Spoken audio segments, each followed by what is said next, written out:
Dengue পরিস্থিতি মোকাবেলায় গত জুনে ১৯ সদস্যের জাতীয় টাস্ক ফোর্স গঠন করেছে সরকার। রাজধানীর গুলশান, বনানী, সেগুনবাগিচার মতো এলাকাকে উচ্চ ঝুঁকিপূর্ণ হিসেবে ঘোষণা করেন তারা। দেখে আসি সেগুনবাগিচার কি অবস্থা। বাসিন্দারা বলছেন এখানে নাকি কখনোই ডেঙ্গুর প্রকোপ ছিল না। ঢাকা শহরে বিভিন্ন এলাকার তুলনায় মশা খুবই কম। আমি এই বিল্ডিংয়ে থাকি ২৬ বছর, এই ধরনের কোনো কিছু আমরা পাইনি। আমি মোটামুটি সচেতন। চলুন দেখি হাসপাতালের চিত্র। আক্রান্তরা বেশি আসছেন কোন এলাকা থেকে? বেশিরভাগই আসছেন যাত্রাবাড়ি, মোহাম্মদপুর কিংবা কামরাঙ্গীর চরের মতো ঘন বসতিপূর্ণ এলাকা থেকে। কামরাঙ্গীর চর, তারপরে বক্সিবাজার, পুরাতন ঢাকা, এইসব জায়গাতে আমার রুগী বেশি। বয়স ১ মাস ২০ দিন। কামরাঙ্গীর চর থেকে আসছে। ক্যামেরা এবার কামরাঙ্গীর চরে। বাসিন্দাদের অভিযোগ, মশক নিধন বা পরিচ্ছন্নতা অভিযান না থাকায় এখানে ডেঙ্গু সহ মশাবাহিত রোগ ভয়াবহ রূপ নিচ্ছে।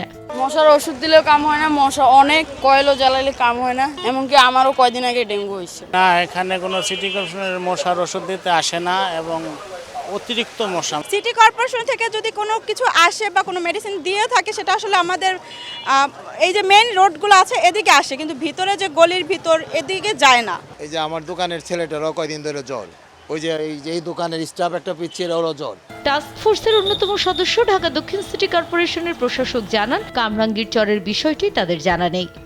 যেটা আপনার থেকে জানলাম, অসাবধানতার কারণে 1 সপ্তাহের মধ্যে ডেঞ্জারের জন্য চলে যেতে পারে।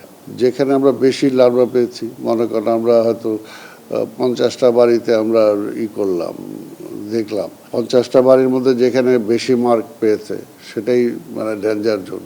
তবে চিকিৎসকদের মতে ঝুঁকিপূর্ণ এলাকা ঘোষণা করতে হলে আগে গবেষণা ও নিবিড়ভাবে তথ্য বিশ্লেষণ করা প্রয়োজন। আমরাও এখন নানা রকম ওষুধপত্র, ইনসেকটিসাইড, মশক নিধনেও নানা কিছু কাজ করছি, যেগুলো মশা তো আসলে ওরকম মরছে না। নানা রকম রেজিস্ট্যান্স ডেভেলপ করছে। এই রেজিস্ট্যান্সের সাথে খাপ খাওয়ায় জীবাণু তার চেহারা পরিবর্তন করছে। ঠিক, আমাদের ওইসব জায়গায় রুগী কম। আমার উত্তরা বা গুলশান, বনানী এইগুলোর এসব অংশ রুগী কম। এখন আমাদের ইন্টেন্সিভলি কাজ করতে হবে এই বর্ষাকালীন সময়ে, বিশেষ করে জমানো পানি, বিশেষ করে যেই জায়গায় পানি জমে মশার বৃদ্ধি করতে হয় সেই জায়গাগুলিকে আমাদের কন্ট্রোলে আনা। তা না হলে এইবার যদি ডেঙ্গুটা মারাত্মক আকার ধারণ করে, টোটাল স্বাস্থ্য ব্যবস্থার উপরে যে চাপ পড়বে, এই চাপটা নেওয়ার ক্ষমতা কিন্তু অনেক জায়গায়, অনেক হসপিটালে নেই। সুমনা সুমি, দেশ টিভি, ঢাকা।